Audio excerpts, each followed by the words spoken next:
পেহেলগামে হামলার জেরে ভারত পাকিস্তান উত্তেজনার পারদ তুঙ্গে।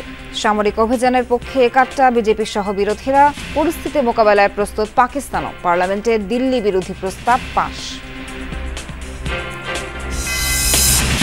দিল্লি ইসলামাবাদ উত্তেজনার প্রভাব পড়তে পারে বাংলাদেশেও, বলছেন নিরাপত্তা বিশ্লেষকরা। সামরিক ও কূটনৈতিক ক্ষেত্রে কৌশলী হওয়ার পরামর্শ।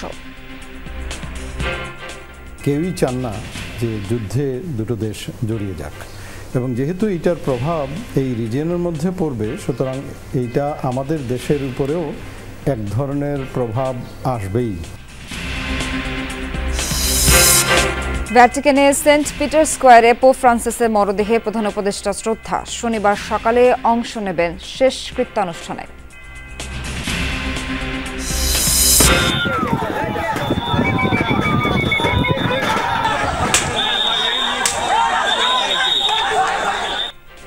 হবিগঞ্জের আজমিরিগঞ্জে সমিতির নিয়ন্ত্রণ নিয়ে সংঘর্ষ, আহত অর্ধ শতাধিক। এলাকায় জোরদার করা হয়েছে নিরাপত্তা ব্যবস্থা। ওদের আধিপত্য বিস্তারকে কেন্দ্র করে ঝগড়াঝাটি মারামারি লাগিয়ে আছে একটা পর একটা। এই আজকের ঘটনাটা ওইটাকে কেন্দ্র করেই ঘটনার। বিশেষ কায়দায় পোশাকের মধ্যে আনা 4 কেজি স্বর্ণ উদ্ধার। শাহজালাল ও সিলেট বিমানবন্দরে 2 জন আটক। তার পোশাকের ভিতরে স্বর্ণ লেমিনেটিং করা, এইভাবে আমরা একটা মেসেজ পাই। আমি তো জানি না যেগুলোর ভিতরে স্বর্ণ আছে বলে।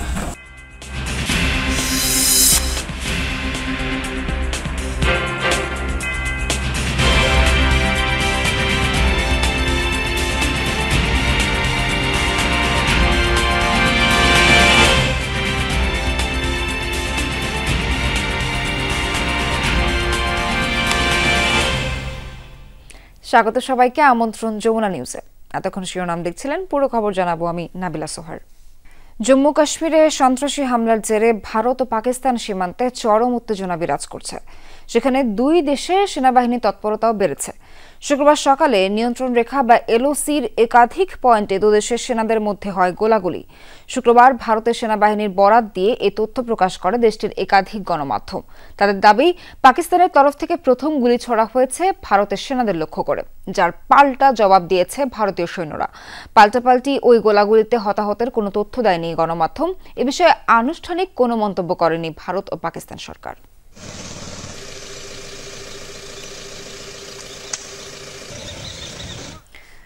যুদ্ধের জন্য সম্পূর্ণ প্রস্তুত সশস্ত্র বাহিনী, ভারতকে এমন হুঁশিয়ারি দিল পাকিস্তান। শুক্রবার দেশটির পার্লামেন্টে বসে বিশেষ অধিবেশন।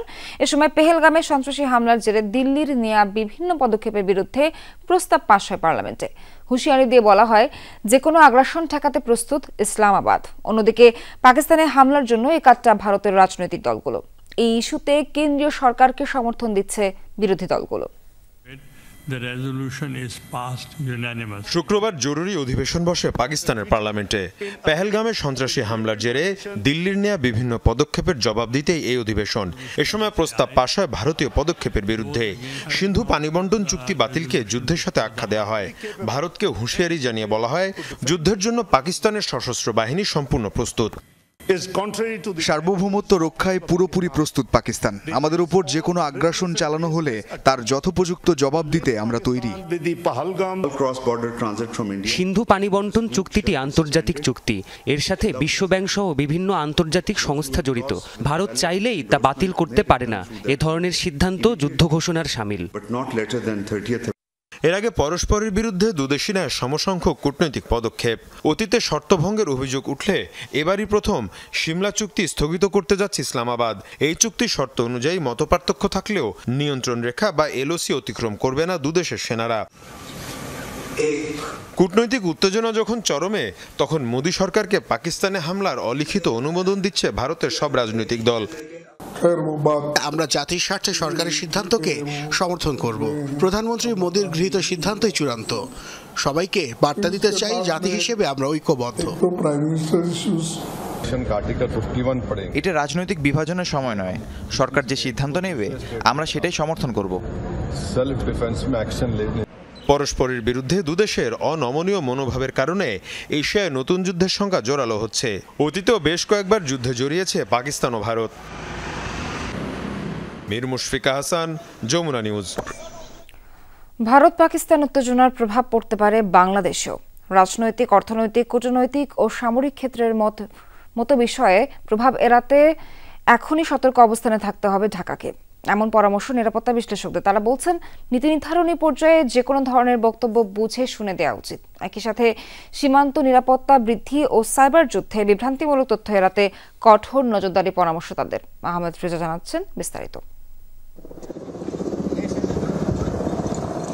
ভারত নিয়ন্ত্রিত কাশ্মীরের পেহেলগামে মঙ্গলবারের ভয়াবহ হামলার রেশ ধরে ভারত পাকিস্তানের মধ্যে সংঘাতময় পরিস্থিতি তৈরি হয়েছে। দক্ষিণ এশিয়ার দুই পরমাণু শক্তিধর প্রতিবেশীর এমন উত্তেজনাকর অবস্থা গোটা অঞ্চলকেই সংকটে ফেলতে পারে, এমন শঙ্কা প্রকাশ করেছেন আন্তর্জাতিক সম্পর্ক বিশ্লেষকরা, যার বাইরে নয় বাংলাদেশও।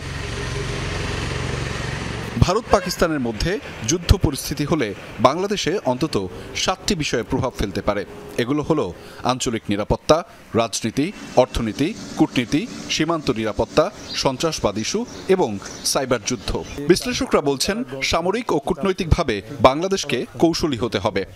দুটো দেশের মধ্যে যখন যুদ্ধ অথবা প্রক্সি ওয়ারের দিকে যাচ্ছে, সেইটাতে আমরা যেন অযথা জড়িয়ে না যাই, এবং যখন বিবৃতি এবং অন্যান্য বিষয় নিয়ে আলোচনা করব অভ্যন্তরীণভাবে অথবা কোনো আন্তর্জাতিক পর্যায়ে প্ল্যাটফর্মে, তখন এই কথাটা মনে রাখতে হবে যে আমরা ন্যায়ের পথে, সত্যের পথে। সামরিক বাহিনীর যে কাজ করা উচিত, দে শুড কিপ, তারা সতর্ক থাকা উচিত, প্রস্তুত থাকা উচিত। দক্ষিণ এশীয় অঞ্চলে এমনিতেই রাজনৈতিক ও অর্থনৈতিক সংকট বিদ্যমান। ভারত পাকিস্তানের মধ্যকার উত্তেজনা এই সংকটকে আরো প্রভাবিত করবে। আমাদের যে গোয়েন্দা সংস্থারা আছে, ডিজিএফআই এবং এনএসআই, হ্যাঁ, এবং কিছুটা হলে এসবি, তাদেরকে এই বিষয়টাতে একদম আপনার ব্যস্ত থাকা দরকার, একদম পুঙ্খানুপুঙ্খ নজর রাখা দরকার। এই জিনিসগুলোকে আসলে আমাদের মোকাবেলা করার একটা কার্যকর উপায় বের করতে হবে, যেভাবে বের করতে হবে। লোকসংখ্যার হিসেবে নেটিজেনদের কাছে সামাজিক যোগাযোগ মাধ্যম বেশি ব্যবহৃত হয় এই অঞ্চলেই, ফলে সাইবার যুদ্ধে বিভ্রান্তিমূলক তথ্য প্রভাবিত করতে পারে নেটিজেনদের। যে প্রোপাগান্ডা ওয়ার, এই ইনফরমেশন টেকনিক্যাল আমাদের অ্যাভয়েড করে চলতে হবে। সম্প্রতি যে এআই, আর্টিফিশিয়াল ইন্টেলিজেন্সের মাধ্যমে আমরা গুজব এমন ভাবে রটিয়ে উপস্থাপন করি, দেশ বা বিদেশের সাধারণ জনগণের উদ্ধৃতি দিয়ে আর্টিফিশিয়াল ইন্টেলিজেন্সের মাধ্যমে তাদের সক্রিয়তা প্রকাশ করি। তো সেই কারণে আমাদের একটা সঠিকভাবে মূল্যায়ন করতে হবে, it is true or it is false. আন্তর্জাতিক কৌশলগত কারণে বাংলাদেশকে আগের চেয়েও বেশি সতর্ক থাকতে হবে মতামত তাদের।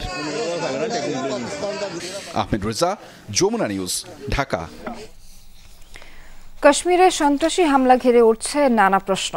অঞ্চলটিতে বিপুল সেনা উপস্থিতি থাকা সত্ত্বেও জনপ্রিয় পর্যটন এলাকা পেহেলগামে কেন নিরাপত্তা ঘাটতি, তা নিয়ে প্রশ্ন তুলছেন ভারতীয়রাই। কিভাবে নির্বিঘ্নে পালিয়ে গেল বন্দুকধারীরা, সেটি নিয়েও রয়েছে ধোঁয়াশা। এ ঘটনায় ভারতের গোয়েন্দা ব্যর্থতাকে দায়ী করা হচ্ছে। এর আগেও গুরুত্বপূর্ণ মার্কিন কর্মকর্তারা ভারত সফরে থাকার সময় অঞ্চলটিতে জঙ্গি হামলা হওয়ায় আলোচনায় ষড়যন্ত্র তত্ত্ব। মালিকানা নিয়ে পাকিস্তানের সাথে দ্বন্দ্বের জেরে ভারত নিয়ন্ত্রিত কাশ্মীরে কয়েক দশক ধরেই রয়েছে ব্যাপক সেনা উপস্থিতি। নয়াদিল্লি প্রকৃত সংখ্যা প্রকাশ না করলেও ধারণা করা হয় কাশ্মীরে এখন সামরিক, আধা সামরিক সহ নিরাপত্তা বাহিনীর প্রায় 3.5 লাখ সদস্যের উপস্থিতি রয়েছে। বিশ্বের সবচেয়ে বেশি সেনা মোতায়েন অঞ্চলের একটি এই কাশ্মীর। অপরূপ প্রাকৃতিক সৌন্দর্যের কারণে ব্যাপক জনপ্রিয় কাশ্মীরের পেহেলগামে প্রতিদিনই থাকে পর্যটকদের ভিড়। বিভিন্ন গণমাধ্যমের তথ্য, হামলার সময়ও এলাকাটিতে ছিল প্রায় 2000 দর্শনার্থী। অথচ এমন গুরুত্বপূর্ণ পর্যটন কেন্দ্রটিতে নেই পর্যাপ্ত নিরাপত্তা। অভিযোগ, হামলার সময় আশপাশে সেনা তো দূরের কথা, ছিল না একজন পুলিশ সদস্য। বলা হচ্ছে প্রত্যেক পর্যটকের জাত ধর্ম নিশ্চিত হওয়ার পর কিলিং মিশন চালিয়েছে হামলাকারীরা। পরে কোনো বাধা ছাড়াই নির্বিঘ্নে এলাকা ছাড়ে তারা। এমন পরিস্থিতিতে এ ঘটনায় ভারত সরকারের ভূমিকা নিয়ে উঠছে প্রশ্ন। পশ্চিমবঙ্গের মুখ্যমন্ত্রী মমতা ব্যানার্জি এবং আলোচিত রাজনীতিক আসাদুদ্দিন ওয়াইসি ও নিরাপত্তা বাহিনীর অবস্থান নিয়ে প্রশ্ন তুলেছেন। এতক্ষণ সময় লেগেছে, বেঁচে বেঁচে বেঁচে বেঁচে পড়েছে, যেগুলো আমরা শুনতে পাচ্ছি, দেখতে পাচ্ছি। তো ওখানে তো অনেক আর্মি ছিল, এমনিতেও তো বর্ডার এরিয়া, সেন্সিটিভ এরিয়া। যাই হোক, সেসব বাছাবাছি নিয়ে কথা আমি এখন বলবো। আমরা যেটা চাই যে সত্যি ঘটনা যারা ঘটিয়েছে তাদের বিরুদ্ধে স্ট্রং অ্যাকশন, স্ট্রিক্ট অ্যাকশন নেওয়া। वहाँ पर एक पुलिस वाला नहीं है। পেহেলগাম এমন একটি জায়গা যেখানে সবসময়ই প্রচুর পর্যটক থাকে, সেখানে একজনও পুলিশ ছিল না। কুইক রিয়াকশন টিমের ঘটনাস্থলে পৌঁছাতে লাগলো 1 ঘন্টা। তারা ধর্ম নিশ্চিত হয়ে তারপর হত্যা করেছে। হামলাকারীরা পাকিস্তান থেকে এসেছে। যদি তাই হয় তারা কিভাবে সীমান্ত পার হলো, এর জন্য কে দায়ী? কাশ্মীরের এই হামলাকে বিজেপি সরকারের সবচেয়ে বড় ব্যর্থতা আখ্যা দিয়ে সমালোচনায় মেতেছেন নেটিজেনরা।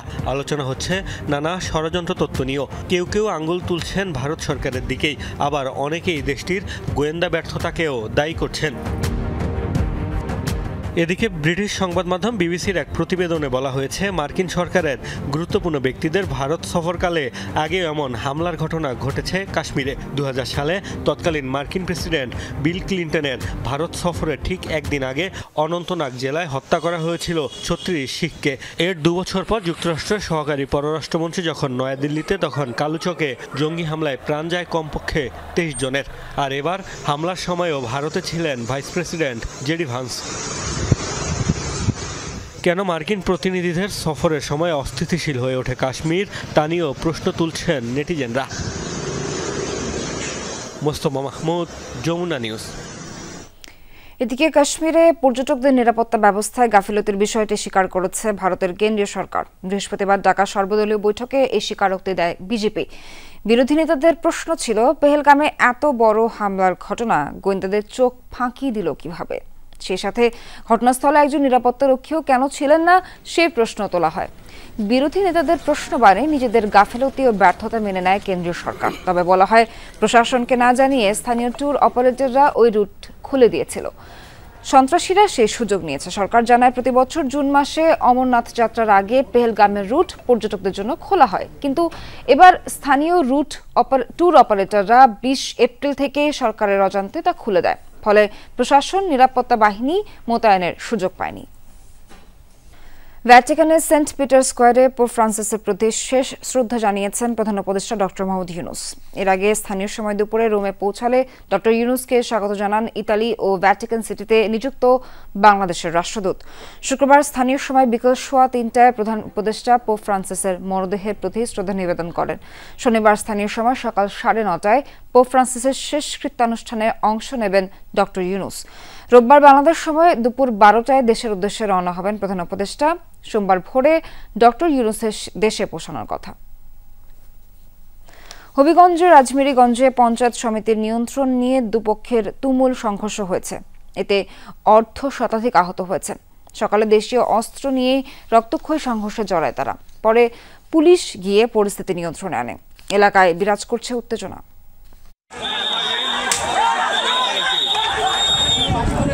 বৃদ্ধ থেকে যুবক তরুণ, আছে কিশোররাও। সবার হাতেই টেটা, বল্লম সহ দেশীয় সব অস্ত্র। প্রতিপক্ষের হামলা ঠেকানোর জন্য টিনের চালও সঙ্গে নিয়েছেন কেউ কেউ।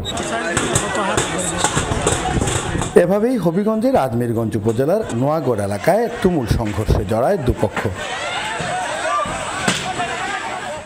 স্থানীয়রা জানান, প্রতি বছরই জমি, পুকুর ও ডুবা ইজারা দেয় গ্রাম পঞ্চায়েত সমিতি। তহবিলে থাকে মোটা টাকা। গ্রামের শাহজাহান মেম্বারের কাছেই ছিল সমিতির নিয়ন্ত্রণ। সম্প্রতি তাতে বাধা দেয় লতিফুর মেম্বার ও তার অনুসারীরা। এ নিয়েই দেখা দেয় বিরোধ। সকালে প্রায় 2 ঘন্টা চলে দুপক্ষের রক্তক্ষয়ী সংঘর্ষ। আহত হয় অর্ধ শতাধিক। পরে পুলিশ গিয়ে পরিস্থিতি নিয়ন্ত্রণে আনে। ওদের আধিপত্য বিস্তারকে কেন্দ্র করে ঝগড়াঝাটি মারামারি লাগিয়ে আছে একটার পর একটা। এই আজকের ঘটনাটা ওইটাকে কেন্দ্র করেই ঘটনা, সমিতির ঘর দখলকে কেন্দ্র। শেষমেশ পুলিশ যাওয়াতে ওরা নিয়ন্ত্রণে আসছে। কিছু লোক মারামারি করে একটু আহত হয়েছে, হসপিটালে গেছে, বিভিন্ন হসপিটালে। আহতদের বিভিন্ন হাসপাতালে ভর্তি করা হয়েছে। এলাকায় জোরদার আছে নিরাপত্তা ব্যবস্থা। প্রদীপ দাস সাগর, যমুনা নিউজ, হবিগঞ্জ। পদ্মাচর দখল নিয়ে সংঘর্ষে পাবনার ঈশ্বরদীতে আহত 13 জন। এর মধ্যে 3 জন গুলিবিদ্ধ। উপজেলার ডিগ্রির চর এলাকায় এ ঘটনা। পুলিশ জানায় চরের জেগে ওঠা শতাধিক বিঘা বেশি খাস জমি দখল নিয়ে ইয়াসিন ও মুকুল মেম্বারের মধ্যে বিরোধ ছিল। শুক্রবার সকালে ইয়াসিনের লোকজন চরের জমিতে গেলে প্রতিপক্ষের লোকজন হামলা চালায় বলে অভিযোগ ওঠে। এ সময় ৩ জন গুলিবিদ্ধ হয়। পাল্টাপাল্টি হামলায় আহত হয় অন্তত ১৩ জন। আহতদের হাসপাতালে ভর্তি করা হয়েছে। অভিনব কায়দায় আনা স্বর্ণসহ হযরত শাহজালাল ও সিলেট ওসমানী বিমানবন্দর থেকে 2 যাত্রীকে আটক করা হয়েছে। আন্ডারওয়্যারের মধ্যে স্বর্ণের প্রলেপ দিয়ে সেগুলো লুকিয়ে রেখেছিল তারা। উদ্ধার করা স্বর্ণের পরিমাণ প্রায় 3 কেজি। দুবাই থেকে একই ফ্লাইটে একজন সিলেট এবং অন্যজন ঢাকায় আসছিলেন। একজনকে সিলেট, অপরজনকে ঢাকায় আটক করা হয়, তবে দুজনই সিলেটের গোয়াইনঘাটের বাসিন্দা। পরনের অন্তর্বাস থেকে শুরু করে গেঞ্জি ও বাকি পোশাকে বিশেষ কায়দায় দেয়া ছিল স্বর্ণের প্রলেপ। সাধারণ চোখে বিষয়টি বোঝার উপায় নেই। স্বর্ণ গলিয়ে সেগুলো ওই পোশাকে লেপে দেয়া হয়েছিল। স্ক্যানারে পরীক্ষার পর বিষয়টি ধরা পড়ে। বিমান বাংলাদেশ এয়ারলাইন্সের একটি ফ্লাইটে দুবাই থেকে সিলেট হয়ে ঢাকায় আসেন মোহাম্মদ শাহজাহান। তাকে বিমানবন্দরের বোর্ডিং ব্রিজ থেকে আটক করা হয়। পরে গ্রিন চ্যানেলে নিয়ে তার শরীর তল্লাশি করা হয়। পরিধানে থাকা 5টি আন্ডারওয়্যার, একটি ফুল প্যান্ট ও 3টি সেন্ডো গেঞ্জির ভেতরে বিশেষ কায়দায় স্বর্ণ নিয়ে আসেন তিনি। স্বর্ণের প্রলেপ ছিল পোশাকগুলোতে, যার ওজন প্রায় 2 কেজি। এয়ারপোর্ট আসার আগে তারা আরো 3-4 জন মানুষ আমার রিসিভ করিয়া তারা নিয়ে গেছে অন্য এক রুমে নিয়ে কয় যে এই ড্রেসগুলো পরো। আমি তো জানি না যেগুলো ভিতরে স্বর্ণ আছে করে। আমি তো ভাবছি যে গেঞ্জি ওইটা ভাবি আমি আমার পরে আইছি। পরে ওই যাত্রীকে কাস্টমসের কাছে হস্তান্তর করা হয়। সকালে একই ঘটনা ঘটে সিলেট ওসমানী আন্তর্জাতিক বিমানবন্দরে। সেখানকার আটককৃত ব্যক্তির নাম আলিমউদ্দিন। বিমানবন্দর কাস্টমস জানায় আলিমউদ্দিনও একই বিমানে দুবাই থেকে সিলেট হয়ে ঢাকায় আসার কথা। বিমানটি সিলেটে অবতরণের পর তাকে উড়োজাহাজ থেকে নামিয়ে আনেন কাস্টমস ও এনএসআই সদস্যরা।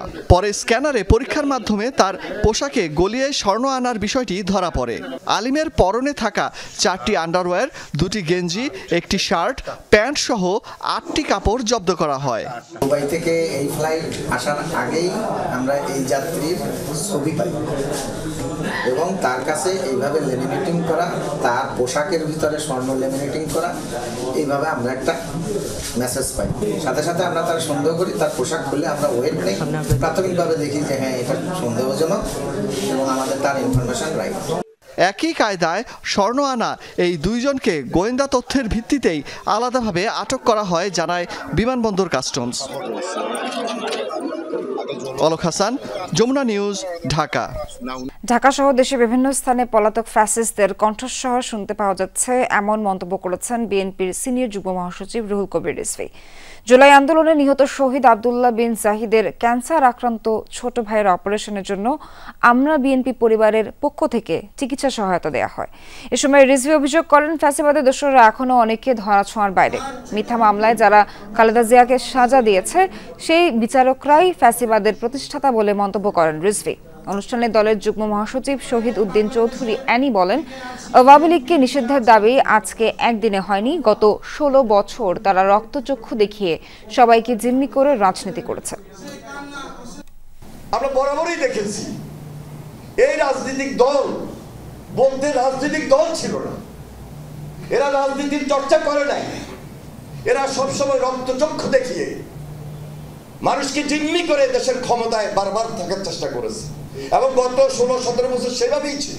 যাদের কারণে ফ্যাসিবাদ প্রতিষ্ঠিত হয়েছে তারা কেন আজও ধরাছোঁয়ার বাইরে? যারা প্রতিষ্ঠান ভেঙে দিয়ে গেছে, যারা ফ্যাসিবাদকে চিরস্থায়িত্ব দান করার জন্য নিজের উপর অর্পিত দায়িত্ব, সেই দায়িত্বকে শেখ হাসিনার পক্ষে যারা কাজ করে গেছেন তাদেরকে কেন গ্রেপ্তার করা হয়নি? জুলাই আগস্ট আন্দোলনে শহীদদের হত্যার বিচার না করে ভিন্ন কিছু ভাবলে এ রক্তের দায়ে অন্তর্বর্তীকালীন সরকারকে বয়ে বেড়াতে হবে, এমন মন্তব্য করেছেন জাতীয় নাগরিক পার্টির উত্তরাঞ্চলের মুখ্য সংগঠক সার্জিস আলম। জুলাই পিলখানা ও শাপলা চত্বরে গণহত্যার বিচার ও এর সাথে জড়িত আওয়ামী লীগকে নিষিদ্ধের দাবিতে শাহবাগ জাতীয় জাদুঘরের সামনে শহীদি সমাবেশে এই মন্তব্য করেন তিনি। শেখ হাসিনাকে ফেরত না দেওয়া পর্যন্ত ভারতের সাথে সম্পর্ক স্বাভাবিক হবে না বলেও হুঁশিয়ারি দেন সার্জিস আলম। বলেন, ভারত যদি বাংলাদেশের সাথে সম্পর্ক ভালো রাখতে চায় তাহলে শেখ হাসিনাকে ফেরত দিতে হবে। এ সময় ইনকিলাব মঞ্চ থেকে 4 দফা দাবি জানানো হয়। সেখানে সরকারকে আগামী 100 দিনের মধ্যে জুলাই গণহত্যার দৃশ্যমান বিচার শুরু করতে তাগিদ দেওয়া হয়েছে। নিষিদ্ধ করতে হবে, তাদের কর্মসূচি নিষিদ্ধ করতে হবে, তাদের রেজিস্ট্রেশন বাতিল করতে হবে। এই আওয়ামী লীগ নিষিদ্ধ না করার জন্য বিভিন্ন মহল কি কি কারণ দেখাচ্ছে, পায়তারা দেখাচ্ছে। তারা আমাদেরকে শোনায় যে বহির্বিশ্বে তাদের ইমেজ ক্ষুণ্ণ হতে পারে। বিগত 16 বছরে যখন পিলখানায় হত্যাকাণ্ড হয়, যখন শাপলায় হত্যাকাণ্ড হয়, যখন শাহবাগে, যাত্রাবাড়িতে, শনির আখড়ায়, উত্তরে হত্যাকাণ্ড হয়, তখন এই বহির্বিশ্ব কোথায় ছিল? জাতীয় নির্বাচনের আগে স্থানীয় সরকার নির্বাচন হলেই বোঝা যাবে নির্বাচন কমিশনের সদিচ্ছা ও সক্ষমতা। এতেই কমিশনের অ্যাসিড টেস্ট হবে, এমনটাই বলেছেন জামায়াতের আমির ডক্টর শফিকুর রহমান। শুক্রবার সকালে ময়মনসিংহের সার্কিট হাউস মাঠে জামায়াতের কর্মী সম্মেলনে অংশ নেন তিনি। এ সময় শফিকুর রহমান বলেন, জামায়াত আগামীতে এমন একটি বাংলাদেশ চায় যেখানে কোনো জুলুম নিপীড়ন হবে না, নতুন কোনো ফ্যাসিবাদের সৃষ্টি হবে না, সমাজের শান্তি শৃঙ্খলা বিনষ্টে যারা চেষ্টা চালিয়ে যাচ্ছে তাদের আইনের আওতায় আনতে সরকারের প্রতি আহ্বান জানান জামায়াত আমির। সম্মেলনে কেন্দ্রীয় ও স্থানীয় নেতাকর্মী সহ অন্যরা উপস্থিত ছিলেন।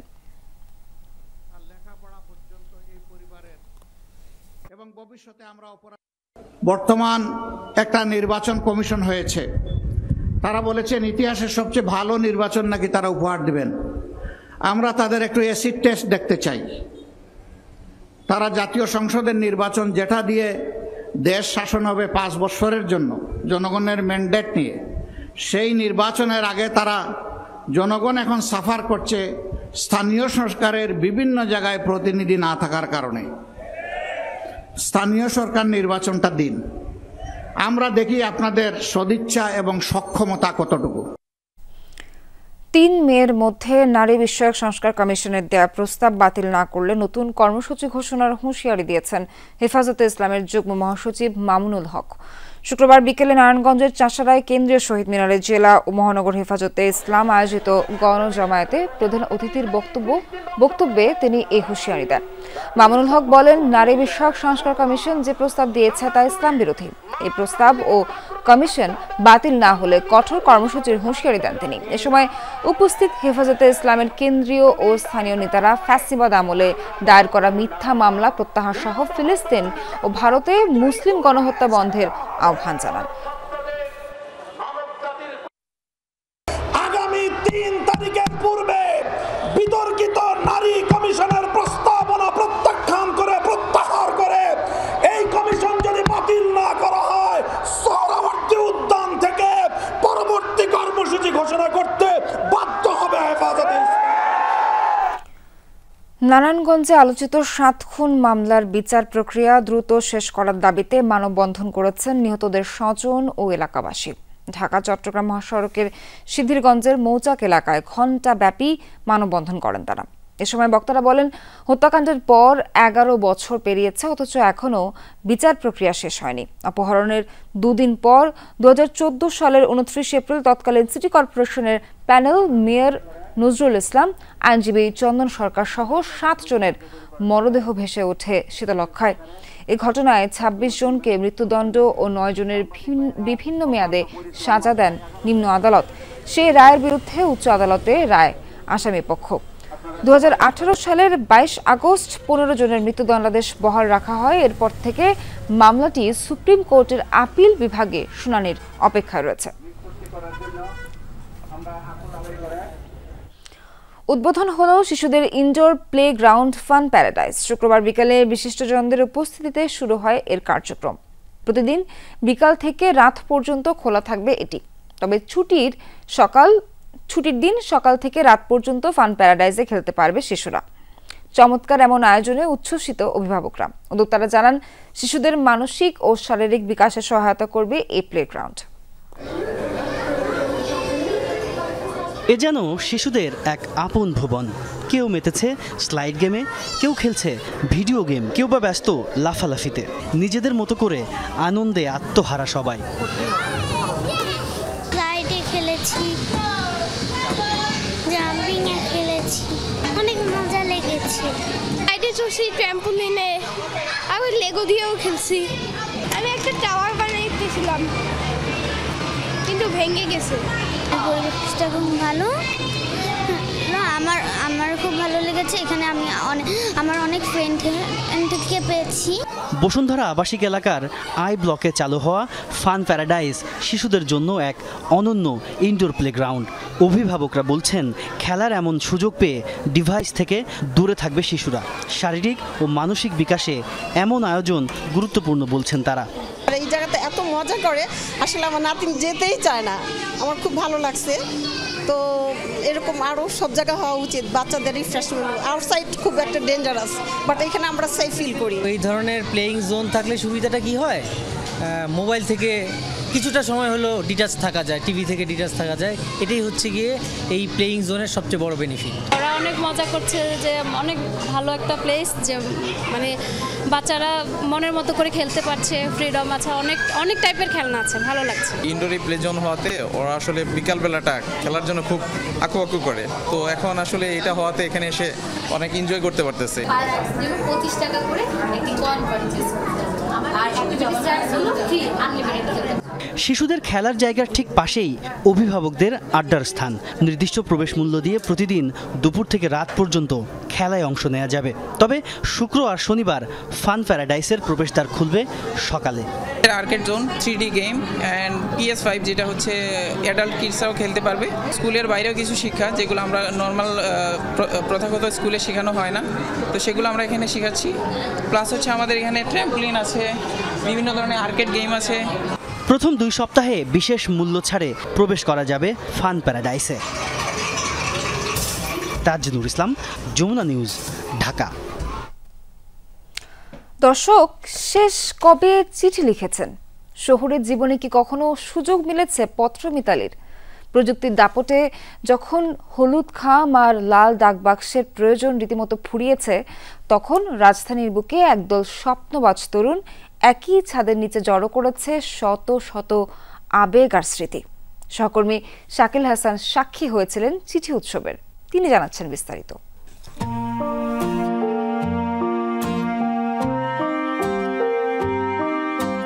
এখন তুমি কোথায় আছো, কেমন আছো, পত্র দিও। কবি হেলাল হাফিজের এই অভিব্যক্তি হাতে লেখা এক টুকরো কাগজের জন্য। একরাশ মন খারাপের মাঝে যেন চৌকোনা গোলাপ, তপ্ত দিনের শেষে এক পশলা স্বস্তির বৃষ্টি। চিঠি, ছোট্ট একটা শব্দে বন্দি শত সহস্র অনুভূতি। কিন্তু প্রযুক্তির এই যুগে হাতে লেখা চিঠি কি এখনো লেখে শহরবাসী? বর্তমান সময়ে আমরা এই চিঠি আদান প্রদান না করার ফলে আমাদের যে জেনারেশনটা, আমরা ইমোশনাল জিনিসটাকে হারিয়ে ফেলেছি। আমি একটা বন্ধুকে ওয়াদা করলাম যে আজকে তোর সাথে দেখা করব, 1 মাস পর তোর সাথে বেড়াতে যাব। সেটা কিন্তু আমি ডিলিট করে দিয়ে বন্ধুকে ফাঁকি দিতে পারি, কিন্তু চিঠি লিখলে কিন্তু আপনি সেটা পারবেন না। আপনি ওয়াদাও ধরে রাখতেছেন, আপনার রেকর্ড থেকে যাচ্ছে। বন্ধু, স্বজন আর দাপ্তরিক নানা ধরনের চিঠি লেখা হতো এককালে। কোনো চিঠিতে আনন্দ, প্রেম, কোনোটিতে বিরহ, কাতরতা, আবার কোনোটিতে রাজনৈতিক আলেখ্য। সময়ের সাথে চিঠির প্রয়োজন ফুরিয়েছে। পত্রলেখনের সাথে নতুন প্রজন্মের পরিচয় করিয়ে দিতে আয়োজন করা হয়েছে চিঠি উৎসবের। একই ছাদের নিচে শত চিঠির সঙ্গে শত অনুভূতিরও ভাণ্ডার, যেখানে জায়গা পেয়েছে পুরনো দিনের স্মৃতি। এই যেমন 42 বছর আগে তুরস্ক থেকে শিরিনের কাছে লেখা রফিকের চিঠি।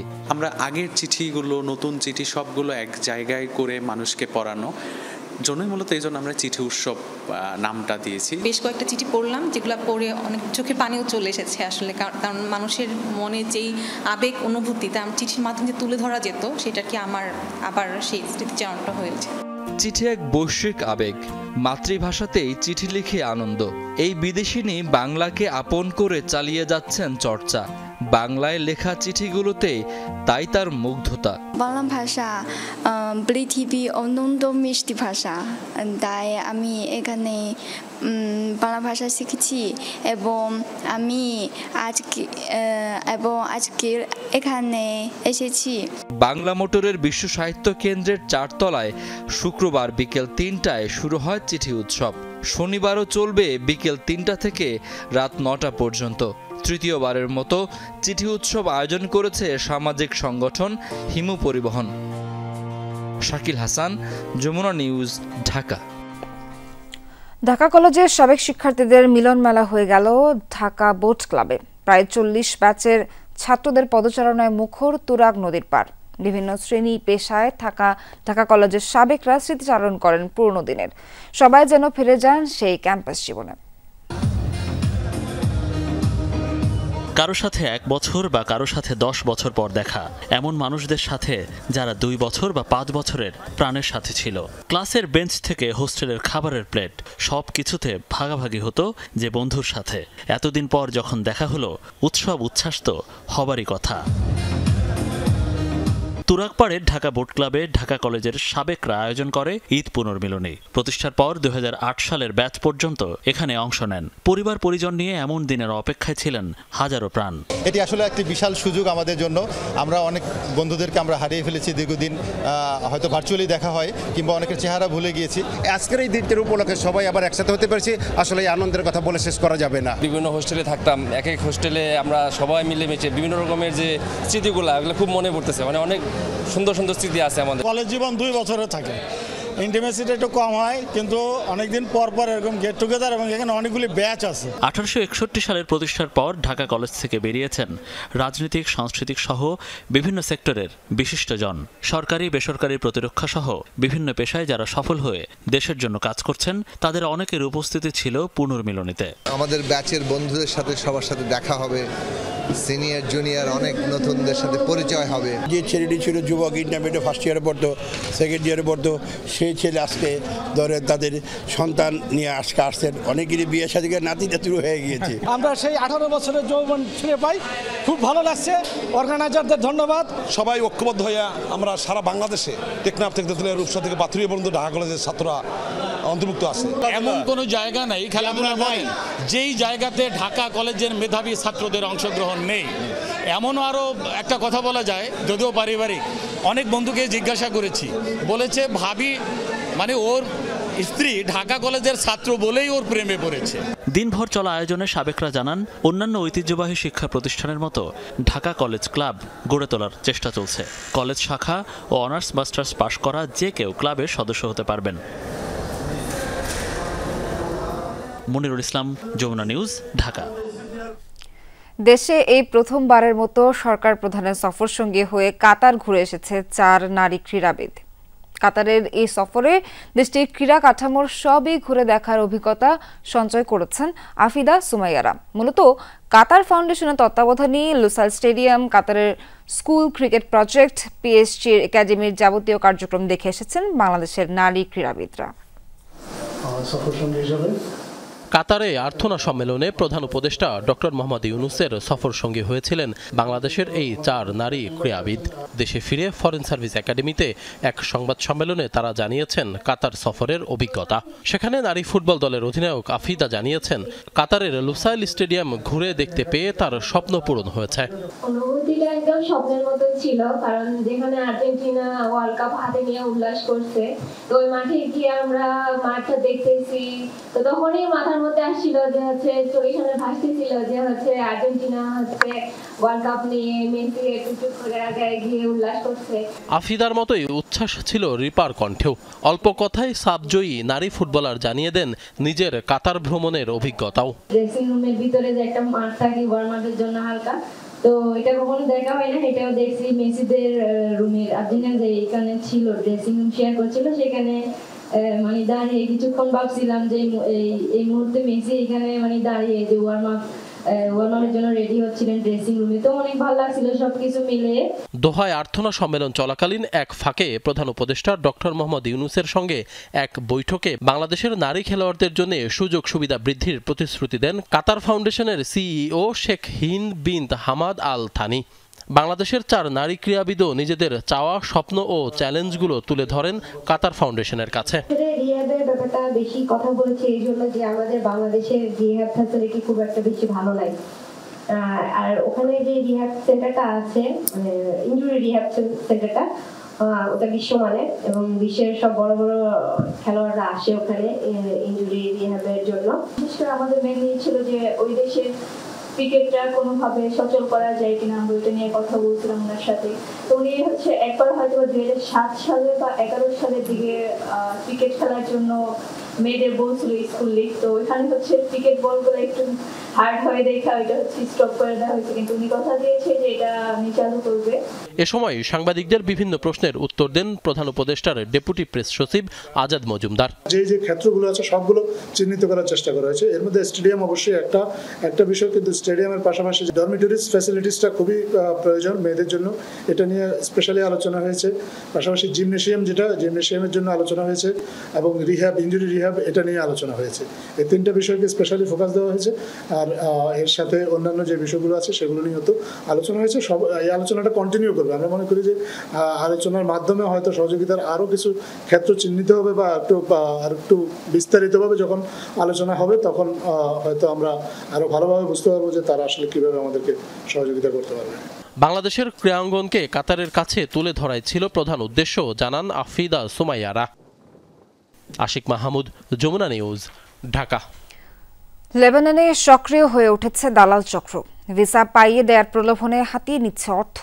অনেক ক্ষেত্রেই জাল ভিসা পাওয়ায় প্রতারিত হচ্ছেন প্রবাসী বাংলাদেশিরা। এ সমস্যা সমাধানে পদক্ষেপ নিয়েছে বাংলাদেশ দূতাবাস। ভালোভাবে যাচাই বাছাইয়ের পরই সত্যায়ন করা হবে ভিসা। লেবানন থেকে সহকর্মী বাবু সাহার প্রতিবেদনের ডেস্ক রিপোর্ট। লেবাননে হিজবুল্লাহ ও ইসরায়েলের মধ্যে সংঘাত কিছুটা কমে আসার পর ঘুরে দাঁড়ানোর চেষ্টা করছে দেশটি। পুনরায় চালু হয়েছে কলকারখানা ও বিভিন্ন ব্যবসা প্রতিষ্ঠান। বেড়েছে বাংলাদেশ সহ স্বল্প আয়ের দেশগুলোর শ্রমিকের চাহিদা। কাজের সুযোগ খুঁজতে অনেক বাংলাদেশিই পাড়ি জমান মধ্যপ্রাচ্যের এই দেশটিতে। আর এ সুযোগে সক্রিয় হয়ে উঠেছে দালাল চক্র। ভিসা পাইয়ে দেয়া সহ কাজের প্রতিশ্রুতি দিয়ে দালালরা হাতিয়ে নিচ্ছে অর্থ। দালালদের খপ্পরে পড়ে প্রতিশ্রুতি অনুযায়ী কাজ, বেতন কিংবা আবাসন কোনোটাই পাচ্ছেন না বলে অভিযোগ প্রবাসীদের।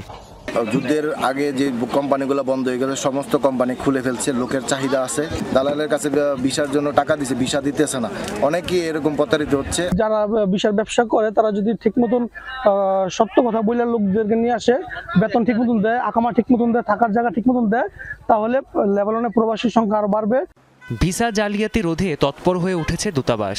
বাংলাদেশ দূতাবাসের চার্জ দ্য অ্যাফেয়ার্স জানিয়েছেন, এজেন্সিগুলোর তথ্য সঠিকভাবে যাচাই বাছাইয়ের পরই ভিসা সত্যায়ন করা হচ্ছে। এই প্রক্রিয়াকে আরও শক্তভাবে নজরদারি করা হবে বলেও জানান তিনি।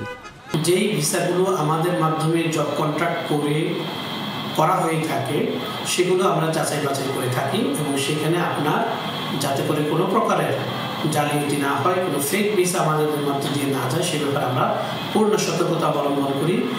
প্রবাসী কর্মীদের স্বার্থ রক্ষার্থে দূতাবাসের এমন উদ্যোগকে স্বাগত জানিয়েছে দেশটিতে বসবাসকারী বাংলাদেশিরা।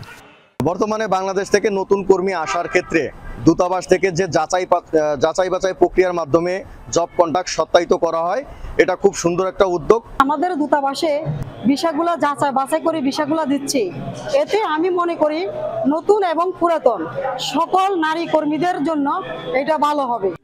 1 লাখেরও বেশি বাংলাদেশি লেবাননের শ্রমবাজারে কাজ করছে। তাদের আশা নতুন কর্মীরা সঠিক নিয়ম মেনে দেশটিতে প্রবেশ করলে আরও সমৃদ্ধ হবে প্রবাসী শ্রমবাজার। প্রাণপ্রতিম কুণ্ডু, যমুনা নিউজ। জাপানে ই পাসপোর্ট সেবা চালু করেছে বাংলাদেশ দূতাবাস। বৃহস্পতিবার দূতাবাসের কার্যালয়ে ই পাসপোর্ট সেবার উদ্বোধন করা হয়। এই কার্যক্রমের উদ্বোধন করেন প্রধান উপদেষ্টার মুখ্য সচিব এম সিরাজউদ্দিন মিয়া। তিনি বলেন, ই পাসপোর্ট সেবা চালু হলে জাপান থেকে অন্যান্য দেশে ভ্রমণ আরও সহজ হবে। রাষ্ট্রদূত মোহাম্মদ দাউদ আলী বলেন, এই সেবা চালুর মাধ্যমে প্রবাসী বাংলাদেশিদের দীর্ঘদিনের একটি দাবি পূরণ হলো। এখন দ্রুতই পাসপোর্ট হাতে পাবেন প্রবাসীরা।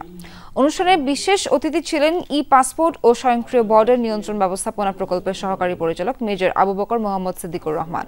এছাড়াও পাসপোর্ট অধিদপ্তর, বাংলাদেশ দূতাবাসের কর্মকর্তা সহ প্রবাসী বাংলাদেশিরা উপস্থিত ছিলেন।